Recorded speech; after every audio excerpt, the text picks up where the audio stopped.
Hello, ഇന്ന് നമ്മൾ വന്നിരിക്കുന്നത് തെന്മലയിലെ കുറച്ച് വിശേഷങ്ങളോട് നിങ്ങളുമായി പങ്കുവയ്ക്കാനാണേ. ഞങ്ങളിതൊക്കെ ഷോർട്സായി അപ്ലോഡ് ചെയ്തിട്ടുണ്ട്. എന്നിരുന്നാലും ഇതിവിടെ കിടക്കട്ടെ. നമ്മളിപ്പോൾ കാടിനുള്ളിലൂടെയാണ് യാത്ര ചെയ്യുന്നത്. ഇതാ കാണുന്നതാണ് ഡാം. കാടിനുള്ളിൽ കടക്കണമെങ്കിൽ നമുക്ക് ബസ്സോ ജീപ്പോ ചൂസ് ചെയ്യാം. നമ്മൾ ബസ്സാണ് ചൂസ് ചെയ്തത്. ഇങ്ങനെ ബസ് സെലക്ട് ചെയ്യുമ്പോൾ ഒരാൾക്ക് 80 രൂപയ്ക്കകത്തേ ആകുന്നുള്ളൂ. ഡാമിനടുത്ത് കുറച്ചു നേരം വണ്ടി ഇങ്ങനെ നിർത്തിയിട്ടിരിക്കും നമുക്കതൊക്കെ കാണാനായിട്ട്.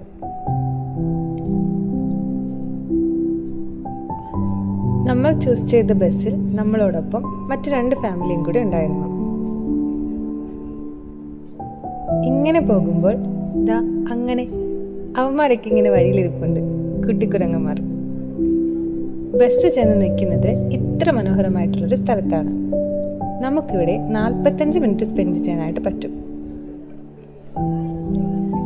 ദാ ഇവര് നമ്മളെ വെൽക്കം ചെയ്യാൻ വരുവാണ് കേട്ടോ.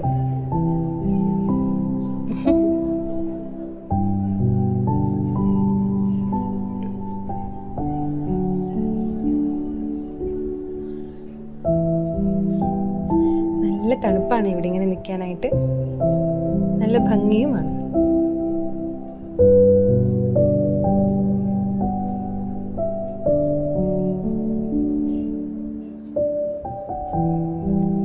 നമ്മൾ ചെന്നപ്പോൾ അത്യാവശ്യം വെയിലുണ്ടായിരുന്നു, എങ്കിലും അതിന്റെ തീവ്രതയൊന്നും അനുഭവപ്പെട്ടില്ല. ഇങ്ങനെ കാറ്റ് വീശിക്കൊണ്ടിരിക്കുകയല്ലേ. എനിക്ക് കാടും കടലുമൊക്കെ പണ്ടേ ഇഷ്ടമാണേ.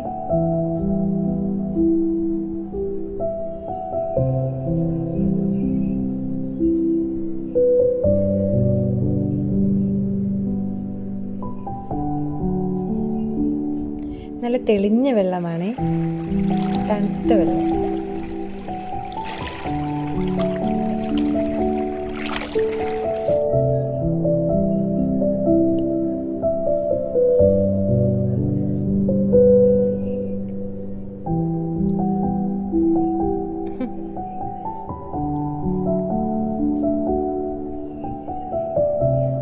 ഇതൊക്കെ നമ്മൾ ഒരിക്കലെങ്കിലും കണ്ടിരിക്കേണ്ടുന്ന കാഴ്ചകളാണ്.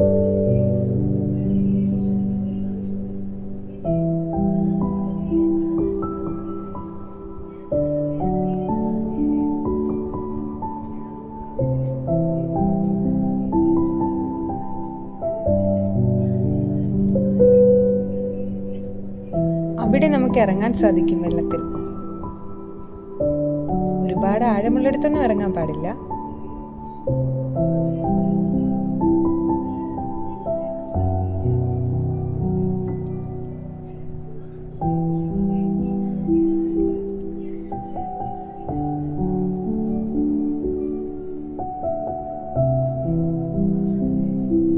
ഇവിടെ ഇങ്ങനെ നിൽക്കുമ്പോൾ സമയം പോകുന്നതെന്ന് അറിയില്ല.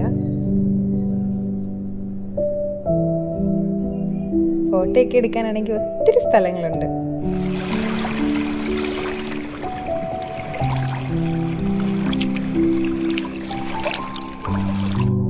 നാൽപ്പത്തഞ്ച് മിനിറ്റ് കഴിയുമ്പോൾ മറ്റൊരു ബസ് വരും പുതിയ യാത്രക്കാരുമായിട്ട്. അപ്പോൾ നമുക്ക് ആ ബസ്സിൽ കയറി നമ്മൾ കയറിയ സ്ഥലത്ത് ഇറങ്ങാൻ സാധിക്കും. അപ്പോൾ ചാച്ചാ.